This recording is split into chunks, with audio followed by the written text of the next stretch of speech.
Le Parlement européen se prépare à clore le chapitre du futur partenariat entre l'Union européenne et le Royaume-Uni. Les députés devraient approuver le texte à une large majorité.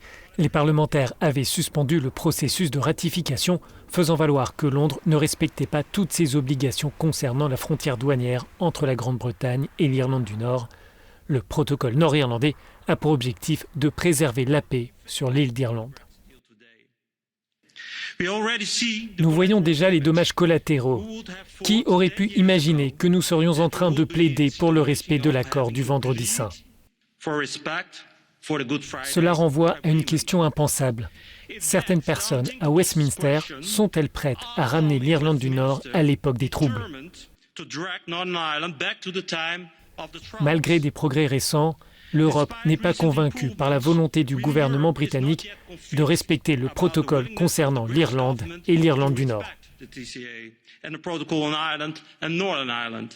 Si des inquiétudes sont toujours évoquées concernant la mise en œuvre de ce protocole, les eurodéputés répètent qu'il s'agit de la seule option pour un partenariat stable. Évidemment, cela marque la fin d'un processus tortueux de discussion qui remonte à 2016 et au référendum britannique.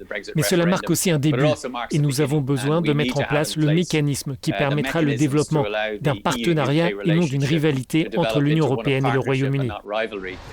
Les deux camps ont davantage affiché ces derniers temps leur division, mais l'espoir d'une meilleure collaboration demeure. Ces derniers jours, nous avons vu une nouvelle dynamique constructive et nous continuerons à travailler étroitement avec le Royaume-Uni pour trouver des solutions qui respectent ce que nous avons convenu. Pour les eurodéputés les plus optimistes, cette ratification est une façon de tourner la page de l'amertume. Les plus pessimistes s'attendent en revanche à de nombreuses années de tension.